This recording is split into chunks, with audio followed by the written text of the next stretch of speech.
Hello and welcome to the programme which brings together leading UK commentators with the foreign correspondents who write, blog and broadcast from the Dateline London. This week, political apologies and their consequences. 40% of Boris Johnson's MPs say it isn't enough to say sorry, he should quit. We'll be discussing why history may be on the British Prime Minister's side. And in Africa, the King of Belgium voices his deepest regret over the abuse and humiliation caused in what is now the DRC by his family and other Belgians. Why do those who colonised find it so hard to say sorry? In the studio are Stephanie Bolson, UK and Ireland correspondent for the German media group Die Welt, Marc Roche, who writes for the French news magazine Le Point, and Adam Raphael, who began reporting on UK politics in 1976, the last year to date in which a British Prime Minister left office by choice. Lovely to see you all. Thank you very much for being with us. Adam, let me start with you on this question of Boris's apparent survival, and certainly survival for now. He says he's getting on with the job. Is this just a display of kind of what one might call Boris bravura, or is the Prime Minister kind of right to think that his enemies perhaps moved a bit too soon? Well, they may have moved too soon to get him out, but actually I think his position is unsustainable. And my own view is that he'll be out before the end of the year. The fact is, if you look at the simple mass of it, 211 voted for Boris. But of that 211, 170, no less, are the payroll vote. So he has sort of 40 or 50 independent votes. Well, the people who voted against him, they got 148. That's 3 times as many. So 3 times as many independent Tory MPs voted against him. That is unsustainable. And if you look at what happened in the past to Ian Duncan Smith, to Theresa May, to John Major, they all were out very soon after confidence votes. And of course, Mrs. Thatcher was challenged for the leadership as well, and she was out as well. So once a party is totally divided, as the Conservative Party is now, it's extremely difficult to recover. The other interesting thing, and this sounds hostile to Boris, who I've known for many, many years and find charming and funny like many others, he always has lied himself out of trouble, and he continues to lie. But what worries me about him now is it's not just lying, it's almost fantasy politics. So he describes his this result as extremely positive, decisive, conclusive, and as though it was some sort of triumph. Well, successful liars, at least you've got to have a plausible story. You mustn't be found out immediately. And I think he's beginning to lose his touch. Now, quite apart from any of that, he's faced by a horrendous political situation. He's got 2 by-elections, which he's quite capable of losing, coming up in Tiverton and in Wakefield. And he's got a cost of living crisis in this country, which we haven't seen since post-war Britain. So I would be really very surprised if he was able to sustain his position, because the Conservative Party, one thing it does do very well, it has a link and a range to power. And if they think Boris is a loser, as I think they're beginning to realise that he will be at the next election, they will get rid of him. Stephanie, what did you make of this result and how did you try to explain it to your audience? Honestly, I've been a bit more cautious about announcing that this is now the last chapter, because there have been so many last chapters in the last 2 years almost, and it felt almost like a book of last chapters. Yes, I mean, it felt a bit like Groundhog Day. You've seen this all before. You see the Prime Minister sitting down with the cabinet again and saying, now we will really do what is in the interest of the people. And so I'm cautious. I wouldn't bet any money. I know the Brits really love betting. I always lose, so I rather don't do it. But it's also, there's a lot of historical parallels, and for example with Theresa May, but that was a completely different circumstances. There was one fraction of the parliamentary group that really wanted her out, and they succeeded, and they were very targeted. While with this revolution or rebellion against Boris, it was very difficult to describe, and lots of wings standing up and saying we're not happy with this anymore. But then again, he's an extraordinary politician. He's different to everyone else. So maybe he still might be around for the next election. Mark, do you have an explanation for readers in France and in Belgium of the political phenomena that is Boris Johnson? Well, the problem I face is that the French are divided about him. On the one hand, they like his sort of politics, he's funny, he's a francophile, he's a francophone. He's just the opposite, a stuffy French politician like Macron or like Hollande or like Sarkozy. So they like that. On the other hand, they perceive him as a liar because of Brexit. He's provoking a terrible crisis with the European Union coming by revoking de facto the Northern Ireland Protocol. Yeah, that legislation apparently will be published on Monday. We'll find out what's in it. And he's responsible for the worst crisis in bilateral relationship between France and the UK since de Gaulle refused the Brits in the European community. So it's divided. But more and more people are telling me, when they ask me about Boris, they tell me, he's dead, isn't he? He cannot survive being a serial liar. Because, of course, in French politics, one never lies. Adam, there is an argument, isn't there, that precisely because this rebellion was so broad, that it lacked the depth and the focus. And in a sense now, the rebels have played their hand. Any other MP who might oppose him might go, actually, well, what's the point of declaring itself? I'll simply be frozen out by number 10. And we're not going to get rid of him anyway. He is so stubborn and determined, and he could even, I mean, because he now has the power again, because the Fixed Term Parliament Act has been revoked, if his party became really difficult, he could just take his appeal directly to the country, go to the Queen, ask for Parliament to be dissolved. She constitutionally would have to accept that. He goes to the country and he basically defies his own rebels. I mean, he's that kind of risk taker, isn't he? He is a risk taker, but that would be one risk too many, because to stage an election in defiance of his own party, I think one got to start listening to what the Tory associations are saying all around the country. And one of the reasons why this big vote against him was as large as it was because they'd been back to their constituencies and they'd listened to their own loyal, true Conservative members. And they, frankly, are horrified by what has been going on. Now, if the situation in this country was better in terms of the economy, in terms of other areas, it's just possible he might have been able to, I think, survive it. But the fact is, we are in for a really, really rough situation now. I think the really valid point you make, though, Sean, is that you're quite right. This was a very disparate opposition to him. There isn't a focus to it. And that's why I think the next few months are going to be extremely messy, but very interesting journalistically. Yeah, I mean, plenty for you guys to write about. Let's move on to the economy, because that is the one aspect of this that he can't control, however he might wish to. We had the OECD report this week, Mark Roche, saying that the British economy will perform next year the worst of all the G7 countries. But Russia. Except Russia. And you could argue that Russia has extenuating circumstances no longer in terms of its economy is effectively being frozen out of the world economy by sanctions and so on. That's not the UK's problem.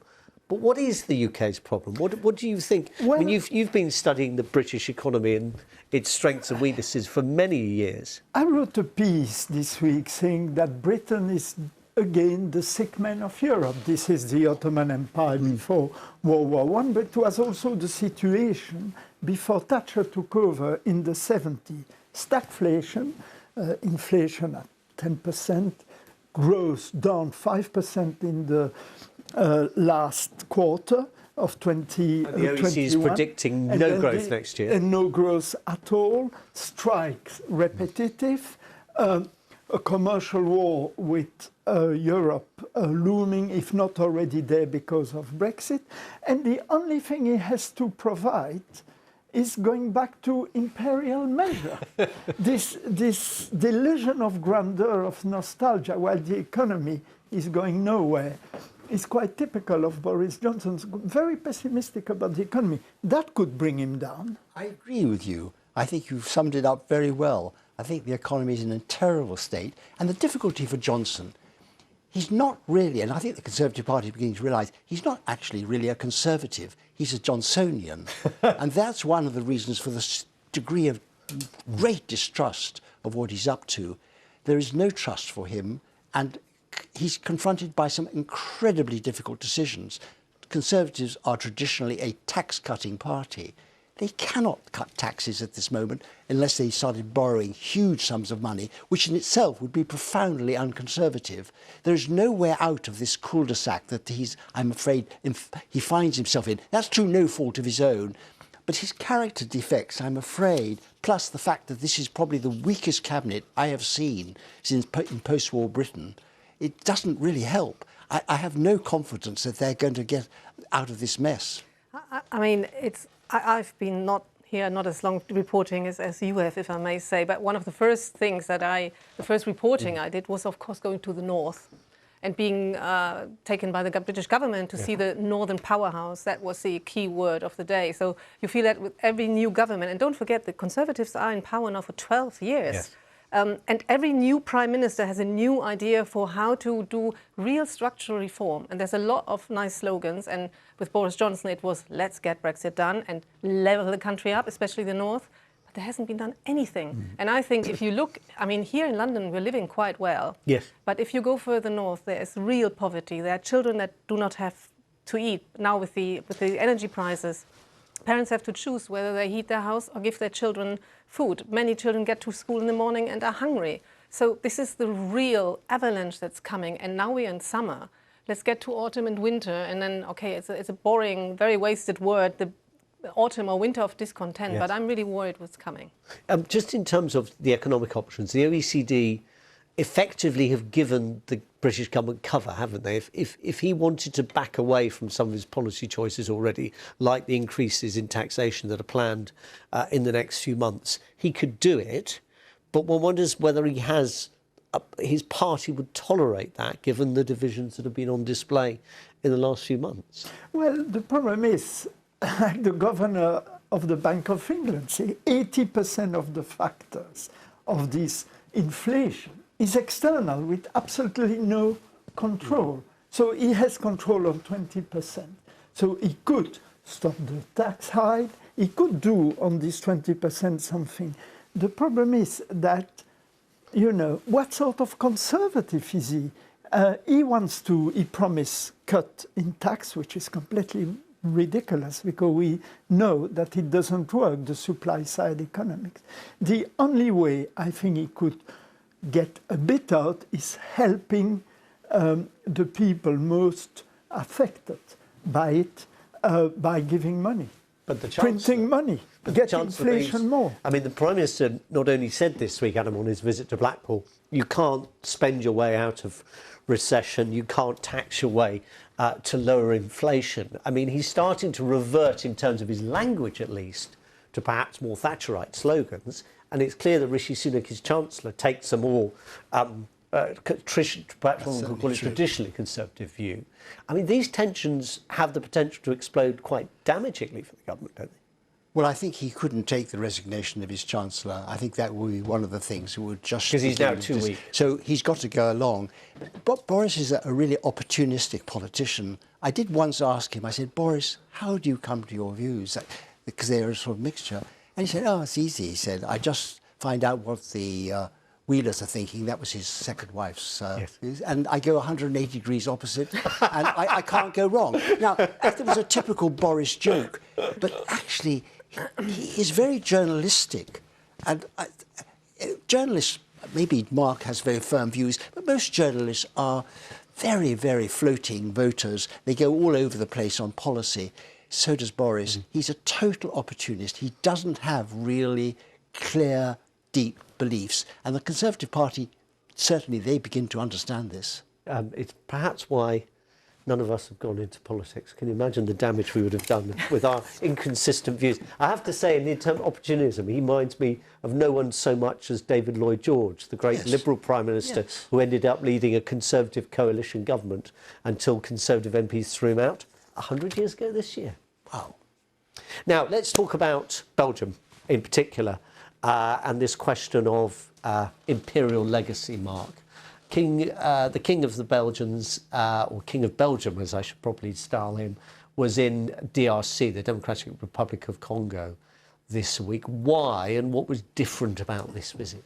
Well, it's the first time you have a King of Belgium. Belgium was terrible colonizer, not that they are good ones, but they might have been among the worst ones, with the exploitation of the people of the Congo and the wealth and the minerals of the Congo that built Belgium as a superpower at the end of the 19th century and beginning of the 20th century. He went there to apologize. But he said exactly, we denounce an acceptable regime based on paternalism, discrimination and racism. Well, he didn't really apologize. He just condemned it. And did he bring... That almost makes him sound like he's a third party, that it, Yes. it wasn't us. I'm looking in a from way, the outside. you know, Yeah. aloof. I mean... And it was his family, direct, because it was initially, I think I'm right it saying that- belonged to Leopold II, Right. which was his family, the Saxe-Cobourg-Gotthas. And, but what did he bring to the Congolese? He didn't bring money as a compensation. You know, Belgium can't afford that at the moment. He brings a few artifacts from the Museum of the Congo in Tervuren and a tooth of Lumumba. He was the first democratic prime minister. Democratic prime minister, killed by the Belgians and the Americans because he was... So he's bringing these two things, a few artifacts and the tooth of Lumumba, and he said it's done. He hasn't apologized, he has condemned. And, you know, I went recently to Brussels. The statue of Leopold II are everywhere, and there's not a plaque on this marvelous building in the center of Brussels, which have been built because of colonialism. Not an explanation, so nothing has changed. I think Belgium, like most countries, with some exception, cannot cope with this colonial past. But you think money is quite a big part of this, the fear that this would somehow open the gates to a massive compensation claim? Yes, and the compensation will be massive because the minerals, you know, gold, diamonds, Yes. were Rubber, enormous. everything, all the resources. Everything. So the compensations can run. The problem is the Congolese are not very well equipped to get these compensations. They won't go to court, and so at the end the Belgians will get away with it. Stephanie, Germany faced this dilemma and it took a different route. Can you explain the background to that? Because it's only a couple of years ago, isn't it? Yeah, I mean, it's not too long ago. I think it was in spring 2021 that Right. actually Berlin, the government, it was still then Angela Merkel, agreed with the government of Namibia for compensations and also did an official apology. And they had been negotiating for quite some years about the money that Germany was going to pay. And I think it was more than €1 billion, which goes into lots of projects in the country. But I think, in a way, Germany is a bit of a unique case, if I may say, in Europe, and for good reason, because of our history, of the Nazi history, and because of the Holocaust. And so I really think I'm one of the Germans of the generations who Yes. really grew up and was educated with knowing in a almost sometimes I think for children too much harsh detail. way, too much Yeah. detail, what the Germans did to the Jews, to the Russians, to the Ukrainians, and to millions of people in Europe and beyond. And so I think we do not find it difficult to say sorry, because we know there have been atrocities. And while it's difficult to acknowledge what you've done, but then you can move on. If you don't do this, if you don't honestly can say this was so wrong and we are sorry, your country cannot move on. I'm very conscious of the fact that we're 4 white Europeans sitting around this table, from all of us from what were colonised nations. Adam, this is a live issue for the British, isn't it? We saw it with the royal visit by the Cambridges to the Caribbean earlier this year, which was supposed to be about marking the Queen's Jubilee, but actually turned into an argument about legacy, and their response was thought to be a bit tone deaf, frankly, to some of the appeals. Yes. We've had countries saying that they are now leaving the Commonwealth and ending their links with the Queen as head of state, in part driven by this issue. Have the British yet found a way to address this, do you think? I'm not sure they have, but I suspect I'm tone deaf on this issue too, though. I'm not sure the word sorry is a very helpful word. The Vikings weren't sorry when they plundered this country in whatever it was. Countries have their history, and parts of British colonial history are undoubtedly reprehensible. We did some terrible things. Parts of British colonial history we can be proud of. And I think one has to face up to the facts of what one did and what one didn't do.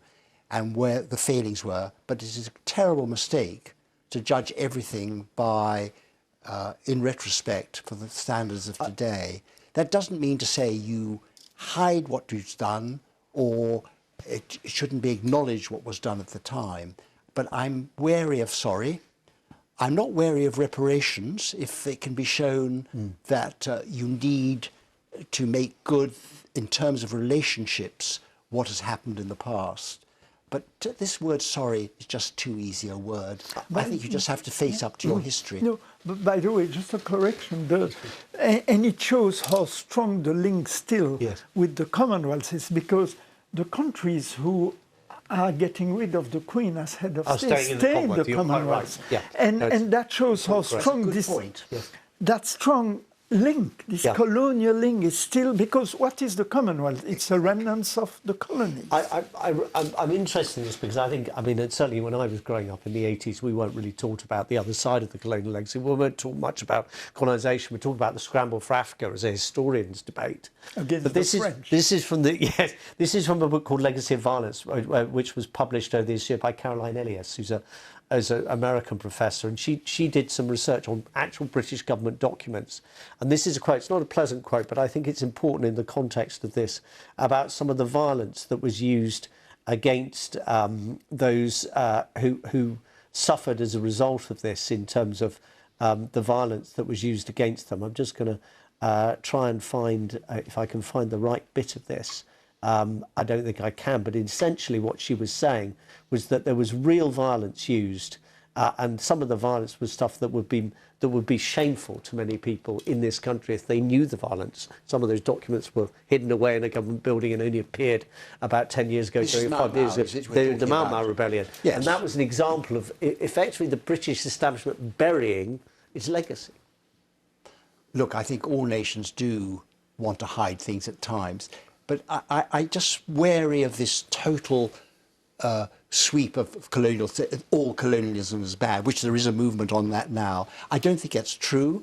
I think there were some very good things done during that period. To celebrate, but there were also some, if you acknowledge the I think that's flaws. right. And I think Mark's point is the Commonwealth would not exist if Britain's record was so poor as sometimes has been portrayed. I'm not quite sure. I find it difficult to say there have been very good things done by colonialism. I know. What do you mean, for example? What? Well, in terms of education, in terms of commercialisation, in terms of trade, in terms of living standards. Yeah, that's fine, but in terms of the British law, I don't think one can totally ignore some of the things. It's not about ignoring what has been achieved, but it's also about acknowledging what was wrong, what you have done. And actually, I think, especially here, you don't have to go very far. You only have to go to Ireland and understand and have some empathy with the Irish, who now again feel that they almost go through a trauma of being let down by the English again. Where does this come from? There's something in the collective memory that you have been let down by. But the Queen apologised to the Irish in 2011 when she went. And that was genuine. Why can't she apologise to the Commonwealth then? Because I disagree with you. I think now we have in Britain a multicultural, multi-ethnic society, and we cannot continue to have the statue of slavery owners. I'm sorry, Adam. One should get rid of them. It's another good point that Britain has changed, and perhaps our attitudes need to change with it. I think that is a very fair point. And I'm not against discussion or indeed acknowledgement of what has happened. I'm all in favour of that. But the idea of tearing down Cecil Rhodes' statue from my old college in Oxford, ridiculous. Of course, in the end, they flunked it. They've got you can just haunt yourself with your history. Don't symbols matter? Don't symbols matter? Symbols do matter, but the idea of somebody who just tears something down and something is achieved by this. May I say my granddaughter was partly responsible for tearing down this statue in Bristol. So, you know, this divides families. I bet you have some very, very lively discussions on them. In the debate over statues in the southern United States and over the Union and the Confederacy, it turned out a lot of the statues weren't actually that old and been set up at a later stage because people felt they wanted to be reminded of something that for them was a more glorious past. They weren't a contemporary at all. But a lot of the statues have been kept, but with plaques and other detailed explanations. That's all in favour of that, of trying to explain some of the background to what was going on. Adam Raphael, Stephanie Wilson, Mark Rush, thank you all very much. Thank you very much. More Dateline London, same time next week. Goodbye.